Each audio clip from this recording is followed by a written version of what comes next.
Hello, this is Lloyd, Vice Chair of the ISSB, and I'm here with our Chair, Emmanuel Faber, and we're recording this in Montreal following our July board week. So in this podcast, we are going to focus on some of the announcements we made in London Climate Week and also look at the board discussions here in July. But before that, Emmanuel, it's 1 year now since our inaugural standards were issued. What are your key takeaways from the year? Thank you, Sue. Well, it's certainly been a very busy year. And indeed, a year ago, IOSCOS on the 25th of July was endorsing our standards, calling jurisdictions to action to adopt or use or otherwise be informed by this language. It's been a really busy 12 months, obviously, with the announcement end of May, with so many jurisdictions having started their journey, covering already a large part of the global GDP, but also the launch of our jurisdictional adoption guide that will be foundational for us to be able to support their adoption journey. I think this is in many ways representing what has become one of the core work stream for us at ISSB and the IFRS Foundation, which is to really support appropriate adoption, use, implementation of S1 and S2. So that's really one critical aspect of this year and certainly the first half of year 2024. The second important aspect is that we have finalized the redeliberation of our next agenda work. This is a process that officially started a bit more than a year ago with the consultation, many redeliberations and finalization, as we will hear from you when we discuss this week here in Montreal for our board of July.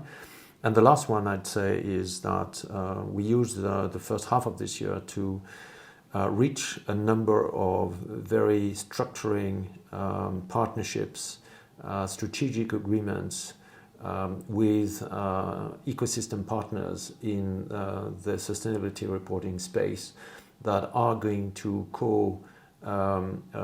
construct, strengthen, protect the global baseline with mutual benefits to their own missions in supporting our missions. So I'd say, in particular, the last 6 months have been foundational to establish what actually led us to where we are right now.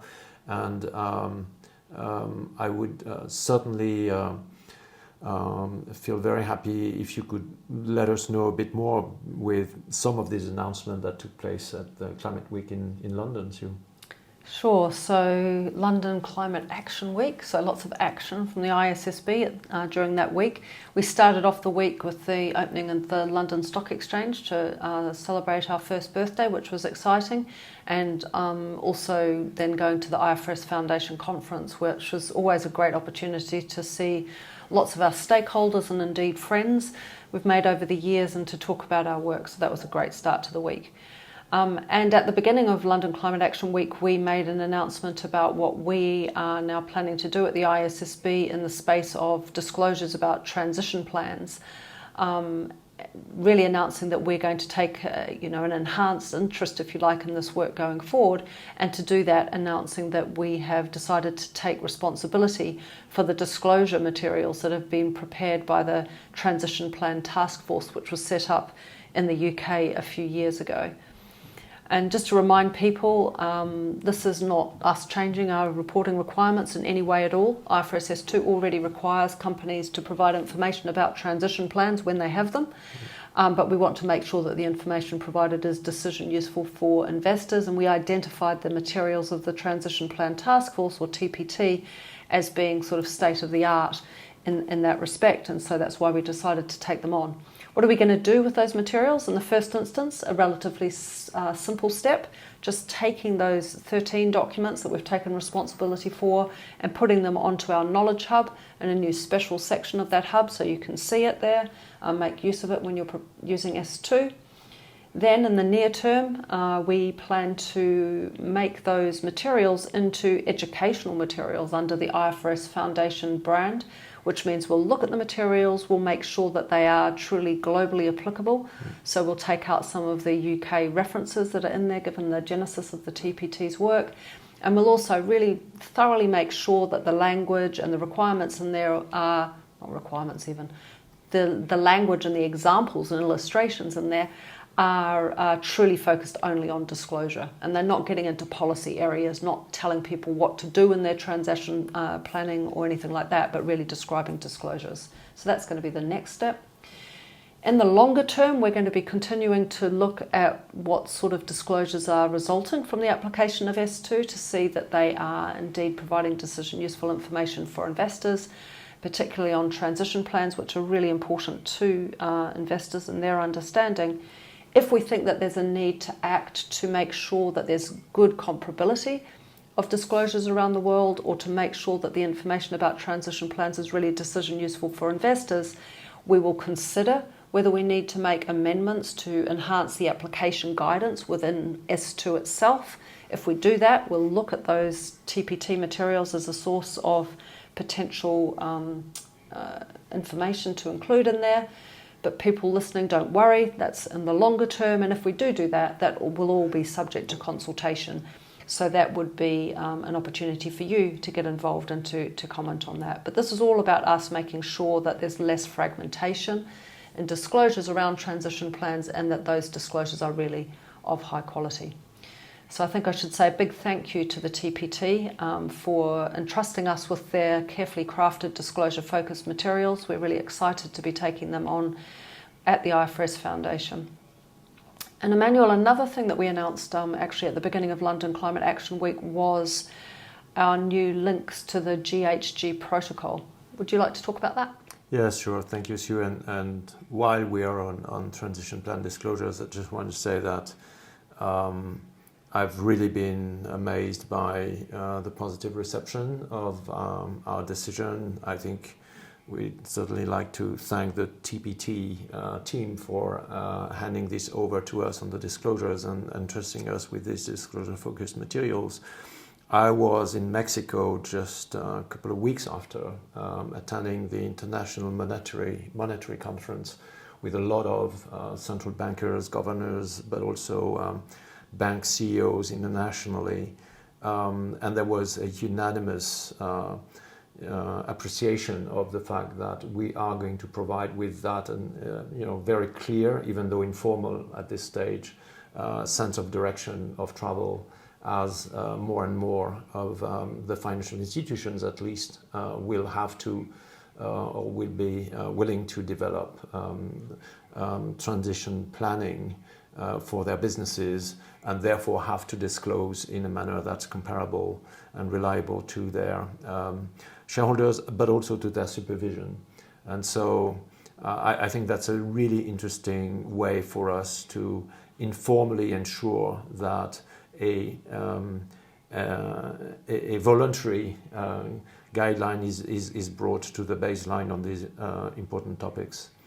And in so many ways, the point that you're alluding to, I think, on greenhouse gas protocol is even more central to our world, because we have exposed a draft that was mandating the use of greenhouse gas protocol for the greenhouse gas emissions measurement in IFRS S2, and we re-deliberated after the feedback that it was the right choice. And so IFRS S2 requires that greenhouse gas emissions are measured in accordance with the Greenhouse Gas Protocol Corporate Standards of 2004, and on Scope 3 on 2011.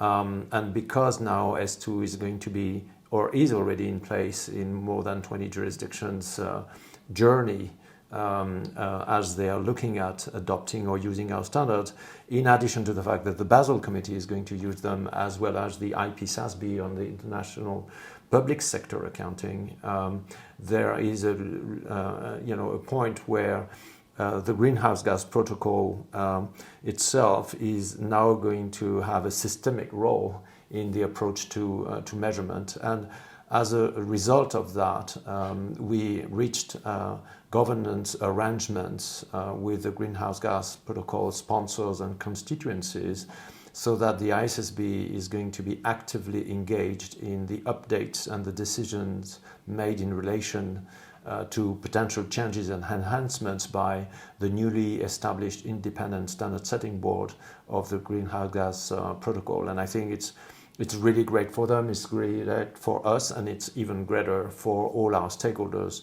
through the implementation of S1 and S2. And there will be an ISSB representative as an observer on the Greenhouse Gas Protocol Independent Standards Board for that reason. So much for the first half of the year, Sue. We have started the second half of the year with our board week here in Montreal. That was a super active and productive week. Would you tell us a bit more about what we did? Sure. And I think that the July board week was actually a fabulous start to the beginning of the sort of next phase of our work that's just been reflected in the feedback statement that we published at the end of June. And just as a really quick reminder, we said in there that our focus would be, number one, on supporting the implementation of S1 and S2, then starting new standard setting work enhancing the SASB standards, starting to do research on 2 new topics, nature, on biodiversity ecosystems and ecosystem services, and also on human capital. And we said that interoperability would underpin all of our work. And we've looked at all of those things at this week's board meeting here in Montreal. So it's a really great way of getting going. So looking at those in turn and starting with the SASB standards. So we have decided that we want to enhance these standards, not because we think they're broken. We already think they're fit for purpose and they're there, ready to be used.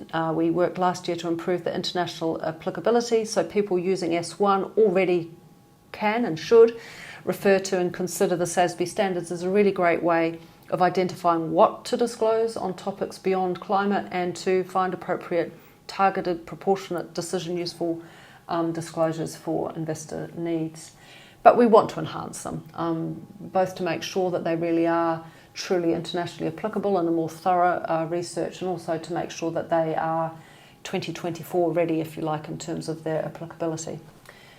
But the SASB standards are a lot, 77 industries, 11 sectors, and so we need to find a way to sort of enter into this work in a structured way. And that was what we were talking about this week. How would we approach this work to enhance the SASB standards? And we made the decision to choose an initial set of priority standards to focus on particular industries. We decided to look at all 8 industries in the extractives and minerals processing sector, the electric utilities and power generators standard in the infrastructure sector, and subject to our capacity to also look at 3 SASB standards in the food and beverage sector. The board voted in support of that with a special plea to really do everything we could to get to those 3 parts of the food and beverage sector. In terms of what we'll look right through all of the topics within those industries, so it will be a complete look at the enhancement of those standards. We'll also, if we come across metrics within those industries that are common metrics with industries outside these priority standards, we will consider aligning across the other industries as well. And so that will be the first phase of our work. We'll also be looking at the connections with bees and with human capital. So if we find metrics relevant to those sectors, we'll look at that as well. So we're planning to work towards exposure drafts on those topics in the first half of next year. We also agreed to do additional research for a second phase, including looking at potential enhancements to 6. And just to reiterate that even though we're doing this work, we still do encourage people to get ahead and start using the SASB standards as is, but also to get ready to help us with this standard setting work and to get involved in our consultation. So that was the SASB standards. Then we talked about the approach to our 2 new topics that we're going to research. So our nature project and human capital. And what the staff did was they set out in a paper how we would approach that. Firstly, in the first phase, making sure that we really understand what the investor information needs are on these topics, make sure we understand how risks and opportunities arising from nature and human capital affect cash flows, the cost of capital and access to finance, that we've got a good understanding of existing standards and frameworks for disclosures on these areas, and also have a look and see how good disclosure is today on these topics in the market, and really collect the dots, as the staff like to say. Once we've collected the dots, we're then going to connect the dots, so the staff will have a look and sort of draw conclusions from what they've found, which will culminate in recommendations coming to the board on what we should do next. Is there a case to do standard setting to fill in an information need, and if so, what should the focus of that work be, and what are the potential solutions? And we expect to get that feedback over a period of time, culminating in the first half of next year. Then the other thing that we talked about at length this week at the board table, Emmanuel, was interoperability. So maybe you could tell us what your reflections were on that discussion. Yes, and I had a bit of that in the podcast yesterday about the ISSB today, so anyone that liked it, you can go back to it. Interoperability has been a topic that, of course, we've been living with and breathing since day one at ISSB. It's also a topic that we deliberated as a board matter a couple of times during the first half of the year, and we had a very robust and I think important discussion about how interoperability is going to be an important component of the way we are actually building our agenda of work, to which you've just referred to. I think the paper from the board, from the staff, was clearly showing how distinct interoperability is from the notion of building from the work of others, but really being about how, in the case, existing standards or standard setting organizations have requirements that go beyond the need of information, or the common need of information for investors, how those requirements can be living with our standards in a manner that provides appropriate information for the investors on one side, but be cost effective for the reporters. And so in a way, it is not our main route of action to build the global baseline, but it's by default for those existing requirements. How do we best ensure that we offer a cost-effective solution? And so there will be a number of cases, but limited cases, in which we will apply this important aspect and criteria of interoperability, starting with the European standard sector reporting standards, where actually there is a legal basis for this interoperability conversations, given the CSRD is actually referring directly to the fact that the ISRS, to reduce the burden for companies and preparers, should take account of a number of standards, and most of the ones listed are part of what we have done, the CDSB and the TCFD and the IR framework and the SBY standards, which are today for sectors a transitional provision that EFRAG authorizes companies to use in the absence of sector specific standards in the ESRS. So ESRS development and interoperability conversations will, of course, be an important part of our next agenda work.